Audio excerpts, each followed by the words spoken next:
Hey everyone, this is Mary. Welcome back to my channel, Mama Bear Prepper. Today I will be storing salt for my long-term food storage prepper pantry. And as you can see, I have a whole bunch of salt here. Now it is recommended to store about 8 pounds of salt per person per year. I will be storing more than 8 pounds per person per year because it is also good for food preservation. It's not good just for flavor. You know, that's what we all think of, flavor, but it's good for food preservation, and our bodies do need salt. As you can see, I have two different types of salt here. I have the regular table salt, which will last forever. Then I have some iodized salt, which will last about 5 years on your shelf. I am still going to store away iodized salt regardless, you know, even though it's only good for about 5 years. It's good to have options. Now over here, I have some different mylar size bags. I just want to show you guys, even though I'll probably be using only this one or this one today, but they do come in much smaller sizes, as you can see, you know, compared to my hand. They do offer these types of sizes. Okay, another thing I want to mention before we get started here is we are not using oxygen absorbers for salt. It will make the salt rock hard, and we do not want rock hard salt. Another question you might have for me is, well, why am I putting salt in mylar bags? If it lasts forever, why don't I just leave it in here? Moisture. Moisture can go through this cardboard and get a hold of your salt. We don't want moisture in our salt, okay? So when we put it in a mylar bag, moisture cannot get through this bag once it is sealed properly. All right, so I'm gonna go ahead and put the camera down. I'm gonna go ahead and label my bags and get my little workplace set up, and we're gonna get started. Also, what I wanna show you guys is that these mylar bags are different. This one will open and stand on its own. This one will stand on its own, as you can see. So I don't have to have any support when I pour things into there. This one, on the other hand, does not have that little feature. I still like both, but I do favor this one a little bit more. And not to mention, it has the Ziploc right here. So when you do open this, you can easily close it. It has the Ziploc on the top. So I do like these a lot more, but these, you know, they work just as good. Okay, I will have a link to mylar bags in my description down below. It'll be my Amazon storefront link. I do earn a very small commission, but at no extra charge to you guys. Okay, so let's get started. All right, so I went ahead and opened my first thing of salt. I'm just gonna pour it in.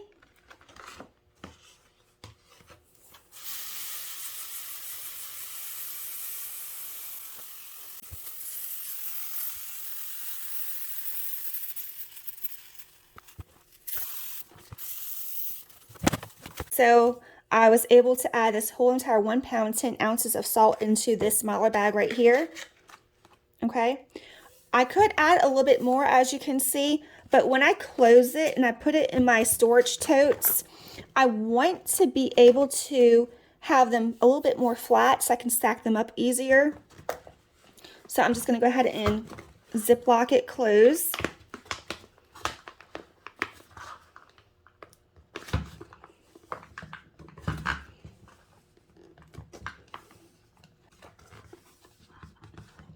Okay.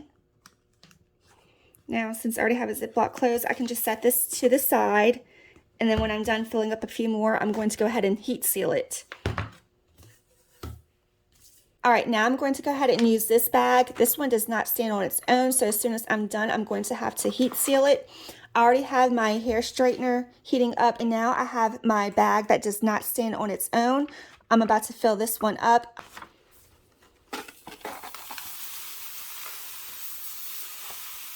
All right, so this bag, it does have a little bit more room in it. So I was able to fill one of these up, which is 1 pound, 10 ounces. I'm going to go ahead and start filling up a little bit more from the other salt container. All right, this one can hold a little bit more because it's a slight bigger size than the one right here that I just recently did. This is a great way to store your salt for long-term usage. But if you're using these mylar bags that don't easily, you know, close once they're open, like this one has the Ziploc, this one don't. So you might want to find something you can set aside, or you might already have something in your kitchen to store it in, like some kind of big container, or, you know, get you some clothespins so when you do open it, you can just fold it like this and clothespin it shut. you know, you still got to think of moisture. Moisture could still get into it when you do that down the road. So it's always good to maybe, you know, get those containers now if you don't already have those containers in your kitchen. With this bag right here, I was able to put 2 things of salt. So that's over, just a little bit over 3 pounds of salt in this one right here. Okay, so I just went in my kitchen. I grabbed a clean, dry paper towel because as you can see in here, all this is lined with salt. So I just want to kind of like wipe it off before I heat seal it.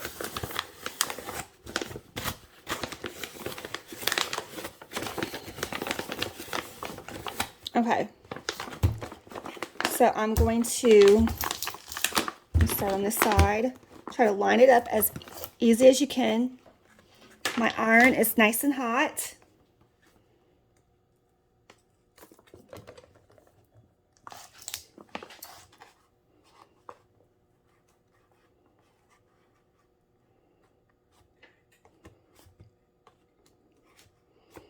Yeah, so if you don't already do the mylar bag method for long-term food storage, now order your mylar bags online, order the oxygen absorbers. But like I said, you're not using oxygen absorbers for salt. But if you want to, you know, get into mylar bagging other stuff, then you're going to need the oxygen absorbers for like rice and beans, pasta. Also, you're going to need a flat hair iron to seal it shut. You can find these on Amazon. You can find these at Walmart. All right. And I'm just going to squeeze out, I'm not going to squeeze out all the air, but I'm just going to, you know, try to make it a little bit flat. There's still plenty of air in there. Make sure it's nice and closed. I tend to go overboard with this step, but it's kind of addicting just to make sure it's closed, okay? All right, so that is this one. All right, now I'm going to go ahead and close this one. This is the one that had the Ziploc right here. So when you iron this one, you do not want to iron the Ziploc part. You want to go right above it. And as you can see, these do have notches right here, this notch. So when you want to open this one day, you just tear it right there, and then you can easily open and reclose that Ziploc part. So we're just going to go ahead and run the iron right above it.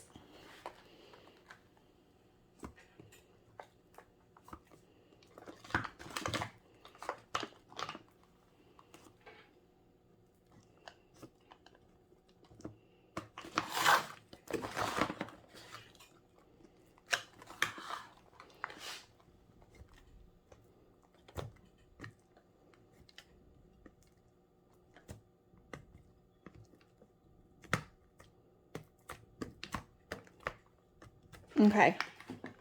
Also, before I forget, I like to mark how much salt is in each bag. So this one right here is, I used just one container. It's 1 pound, 10 ounces. I'm going to just mark 1 pound, 10 ounces. So I know exactly how much is in here. It's always good to, you know, mark your bags. And say, for instance, if I added a little bit more salt to it, and you want to know the exact measurements, get a food scale. I have one in my prepper pantry, and I use that thing like crazy, you guys.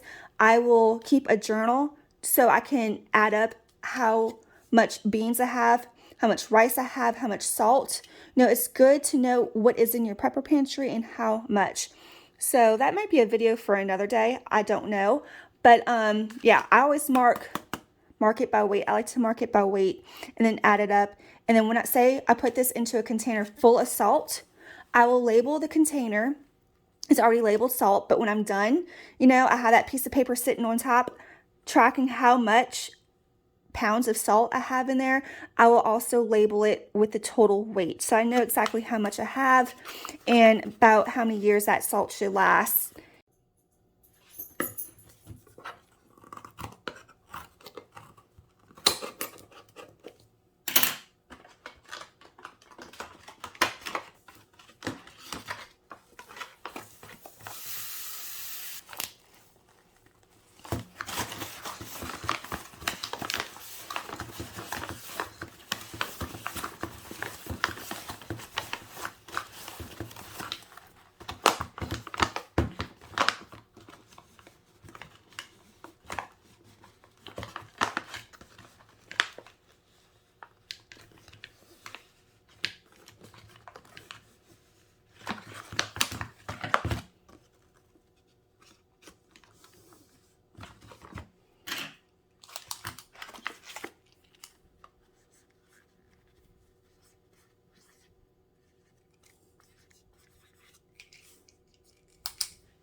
This broke when I was opening it up.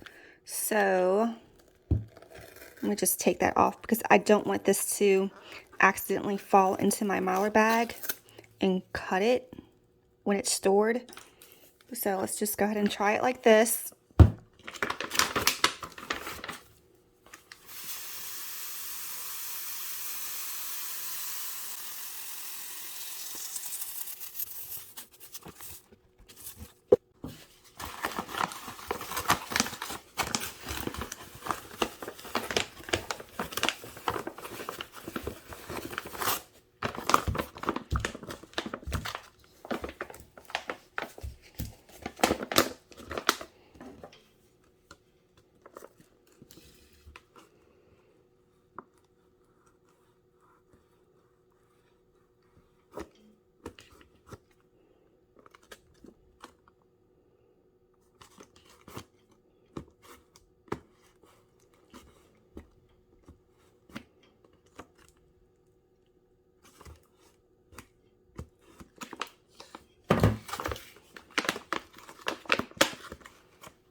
Okay, y'all, I am finally done. Let me just say, this makes a mess. I have salt all over my table. So before I even clean that up, let me just show you guys how many mylar bags I was able to do. So over here, I was able to do, let's see, 2, 4, 5. I have 5 things of table salt.